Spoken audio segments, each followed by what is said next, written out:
Blessings, family. I hope that you are having an amazing day. Thank you so much for stopping by our pages. We really appreciate it.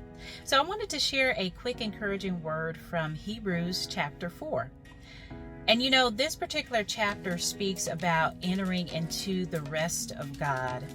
And to be totally transparent, I wanted to make sure that this was something that I was actually modeling before I came and shared it on this particular platform. And, it's a really beautiful thing where the writer encourages us to enter into the rest of God, just as God rested on the seventh day, to really enter into that rest. That is to enter into the finished work of Jesus.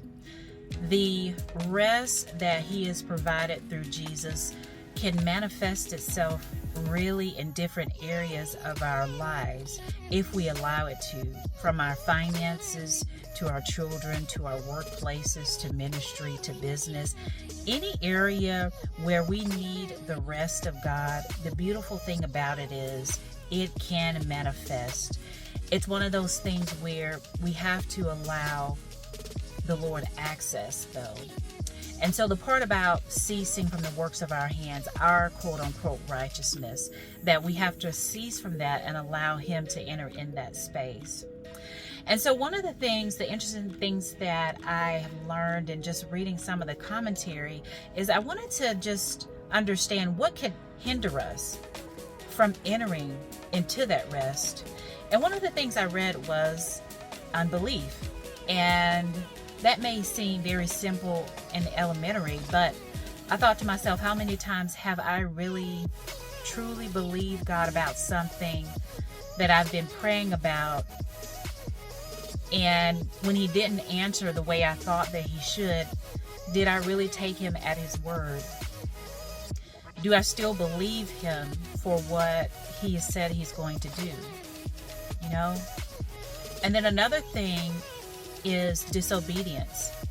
Disobedience is a way that we will not inherit, will not receive the rest of God.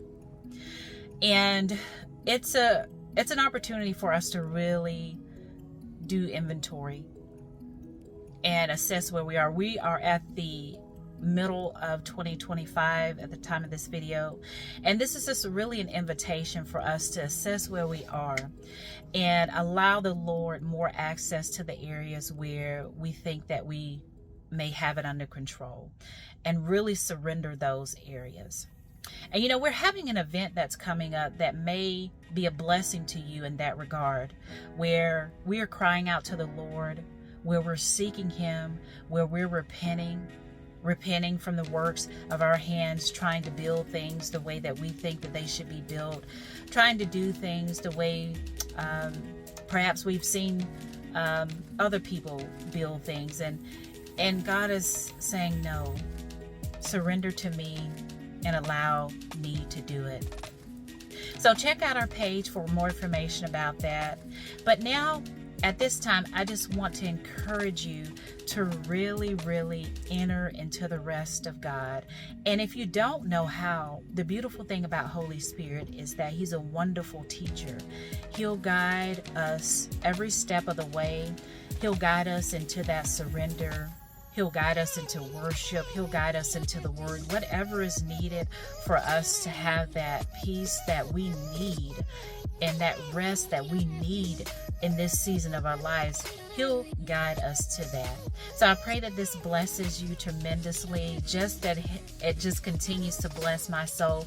It encourages me to encourage you to enter the rest of God, because He has some amazing things in store for His children. He is a good and gracious Father that wants to release things, but we have to be in a position mentally, emotionally, and spiritually to receive them. So I love you with the love of Christ. Enter into His rest today. Be diligent with your faith about entering into His rest. You may have to cut off some things. You may have to say no to some things or to people. But if it's for your well-being and for the betterment of God's kingdom being expressed through you, then be bold enough, be courageous enough to do just that. And He is going to meet you right where you are, and He's going to empower you to do whatever needs to be done. And you will be surprised that some of the things that you thought needed to be handled, you would be surprised that they really don't even matter. And He's going to help you to prioritize your life in the most wonderful way possible. And it's going to be so much relief. It's going to be so refreshing. You're going to receive so much in that place of rest. So I'm excited for you. Again, please follow our pages for more updates on the event that we have coming up. I love you with the love of Christ, and have a great day. Bye.